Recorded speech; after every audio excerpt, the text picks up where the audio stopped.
Hi everyone, welcome to JFed Today. I missed you. Like I mentioned before we left, I really hope you missed us. Matthew and I are back. I was going to say holidays are over, but they're really not. We're like never over. They're never over, which is the beauty of the Jewish calendar. We're deep in the middle of all of this. Lag BaOmer is coming up. We just had a beautiful Yom HaAtzmaut. And before we get too much further, this is my wonderful guest, David Snyder here. He is in charge of all of JCRC, which I have to tell you, I had the pleasure of taking Amy Clayman to Israel with me. I know. She's your president. And she was able to tell me everything that you guys do, and my mind is still blown about She was able to get all that across in 7 days?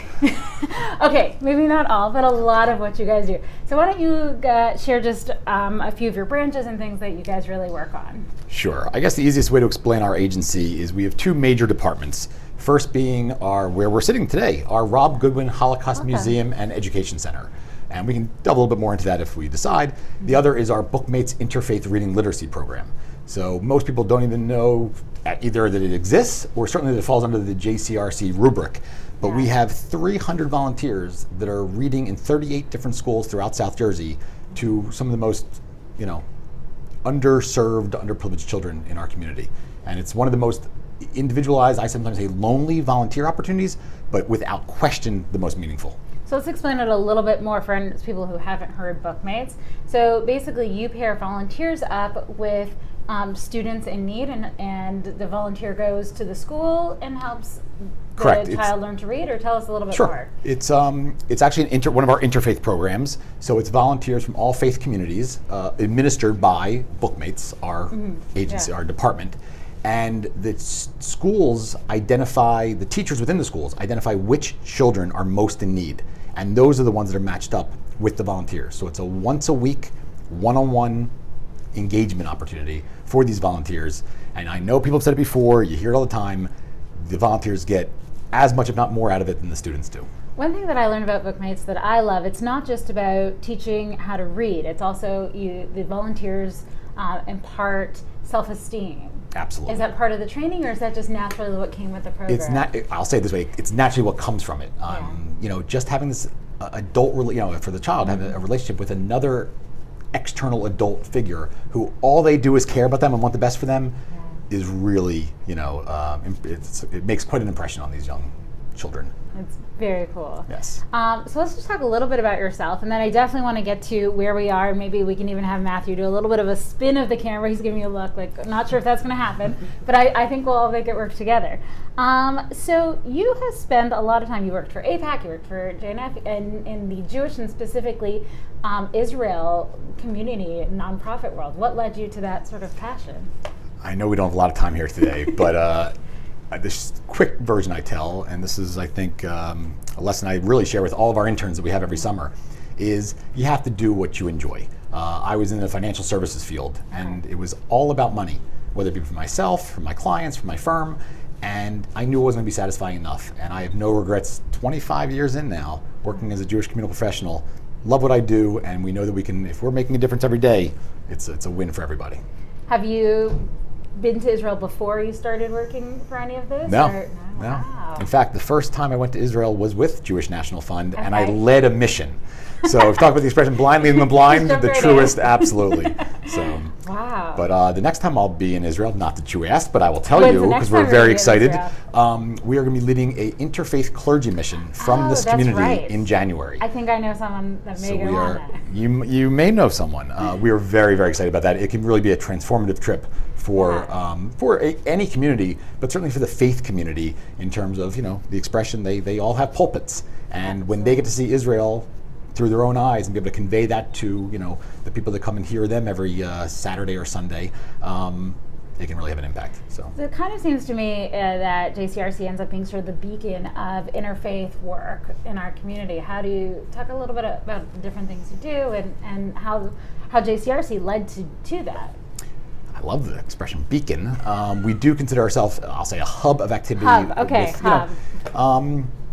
You say, how do we do that? For instance, this coming Sunday, in just a couple of days, we'll be having our annual Breaking Bread program, Okay. So it's our Jewish Christian Muslim dialogue, bringing together several speakers at the Cherry Hill Municipal Building from 2 to 5 p.m. It's open to the public. I don't know if I'm allowed to say that, meaning promote an event here, but there's still time to join. And it will be several hundred people sitting at tables, having conversations with people they don't otherwise interact with or engage with. And there's so many misperceptions about other faiths, but the standard expression we all use is there's so much that we have in common and so little that really, divides us. But that's what the focus is so often, in the media or, in other venues, I'll say. I sit on several councils, interfaith councils. And a particularly important one right now is the New Jersey Office of Homeland Security Interfaith Advisory Council. Unfortunately, attacks on houses of worship continue to increase. And it's not as if we can prevent these from all of us coming together, but there's a lot to be said about the solidarity that is exhibited when these situations take place to remind and speak out against the ignorance of just a few. Absolutely. So I'm going to let you plug one event because I know you have, and we're sitting here in the building. Oh, did I get a bonus one by talking about breaking bread? All right, here we go. So yes, bonus one. So it is your annual fundraiser, and for this museum. So talk a little bit about where we are. Sure. Sitting, and it's open, right? People can open come to the public. Yes. And people are in here all the time. In fact, one of my favorite things to do is when I am heading out of the building and I have that extra minute, is if there's somebody in here, I come in and just ask them what brought them in here. There is a lot to be seen. The camera's here and I'm still captivated by what's around me here. So I encourage everybody to come in and take a look around. We have hundreds of school groups a year come through here. But we really prefer talking about what takes place outside of these four walls. Okay. So we have hundreds of groups come here, but we also go out to schools hundreds of times a year. So what programs do you have for that? Yeah, so we do a lot of teacher trainings. We still are very, very fortunate. We have a number of survivors that are still able to go out and tell their story. We're also working with what's called second and third generation individuals, so children and grandchildren of survivors. And there's something about saying, my mother, my father, my aunt, that really has an impact. And one of our major programs is what's called Dear Esther. It's a theater performance that all came about because of, again, a survivor from this community going out, speaking to classes, and the letters that she received year after year from the students were put together and ended up being a play that is now shown here annually several times a year for hundreds of students. I think we are still very fortunate because I don't know if my kids even will have the in-depth conversation when they're old enough. So it's really important that we do this work and we have all of these recordings. I know my mother-in-law did a recording with her mother and who was a survivor and really just trying to retell these stories and have them captured. I don't know if we can do a camera swing right here, but we actually have one of the newest additions to our museum. Let's see, Matthew, you could do it. Is our interactive we believe in you. Technological digital display where you can actually listen to dozens, if not hundreds, I think there's actually hundreds now, of recordings of local Holocaust survivors. We just put this in about a year ago. All right, so we're going to end off with a game. So this is the fun part. Okay, not that anyone out there gave us suggestions, so we are always still open. Please comment or email us back. We're ending with the game. What happened to the dinner and drinks? It's supposed to be like a dinner and drink format. That's next week. Okay. We're going to implement next week. So we're doing a word scramble. Okay, so I tried to make it bold so our audience can see. Do you think people can see it? Yeah. Okay. So you're going to try and unscramble this. Excellent. I hope it doesn't get from easier to harder. So PJ Library birthday. You did it! That's it. That was it. That's it? That's the game? You did it, yes. Wow. Okay, so the reason is because we have our fabulous PJ Library birthday bash. The PJ Library in our community is turning 8. Iris Snyder, who's our amazing youth and family coordinator, is running the program. It's a bit of a fundraiser, but it's really just a fun time. I'll be there with my kids to bring out friends and family, and there's a puppet show, Puppets Pizzazz, and it'll be a great time. See, we need more.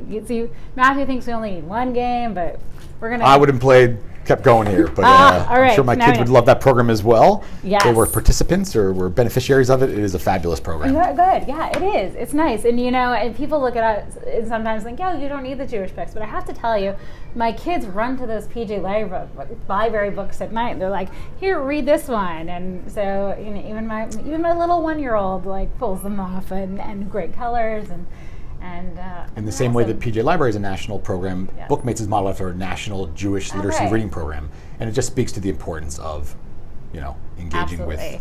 the Read younger to your people. children. That's going to be the memo for Shabbat and for this weekend is read to your kids, and kids can read to your parents. I keep trying to get Archer to read to me. I'm like, you read me this story. He's 4, in case you're wondering. All right, that's it for this week. Thank you so much, and we will see you again next week. And thank you Great. so much, Thank you David, for having me. coming out and My sharing pleasure. a little bit what JCRC does. Exactly.